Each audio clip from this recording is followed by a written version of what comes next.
তো এখন চলছে কৃষুর প্লে টাইম। এখন বিকেল 5:30, আর এখন আমার কৃষু কী করছে? খেলা করছে।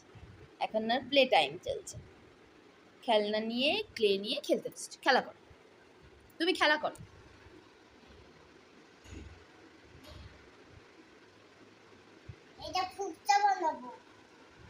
ফুকচা বানাবে? ফুকচা, আচ্ছা বানাও।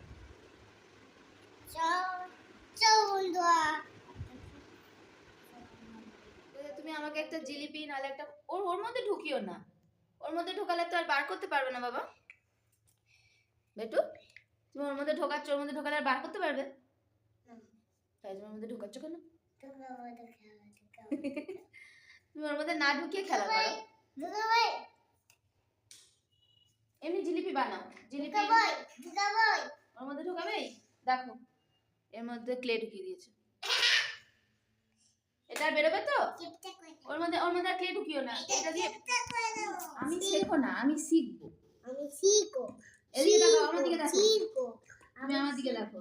দেখো এটাকে এরকম গোল পাকালে তো, এবার এটা দিয়ে আমরা রুটি করি, এরকম করে রুটির মতো দেখতে পারি। বুঝতে পারছো?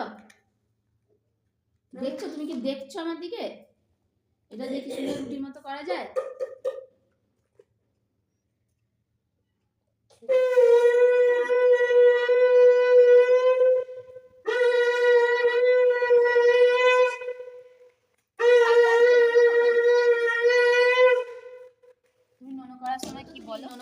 কি বলো প্রণাম করার সময়? বলো, হাত জড়ো করে বলো, বলো। বলবে না এখন? চলো আমরা নন করে আসি, চলো ঠাকুরের কাছে প্রণাম করে আসি, চলো। কি গো, যাবে না? খেলবে এখন?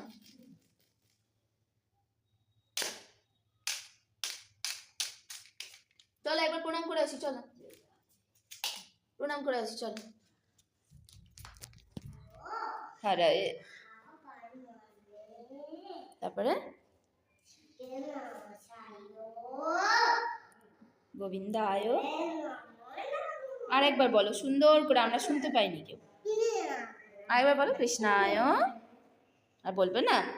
তাহলে যেটা বলতে বলেছি বলো, ঠাকুরকে বলো, বলো আমাকে ভালো রেখো পাপা। না, একে দিয়ে কিচ্ছু হবে না। ওই গুন্ডা, এই সারাদিন শুধু গুন্ডামি তোমার, সারাদিন শুধু গুন্ডামি। তো ও তো আজকে আর কিছু বললো না, না হলেও খুব সুন্দর করে এই ঠাকুরের সামনে দাঁড়িয়ে প্রণাম করে। কৃষ্ণায় বাসুদেবায় হরায় পরমাত্মনে প্রণত কৃষ্ণাশায় গোবিন্দায় নমো নমঃ, এই মন্ত্রটা খুব সুন্দর করে বলে। কিন্তু আজকে তো বললো না, ঠিক আছে চলো ছেড়ে দিই, বাচ্চা মানুষ।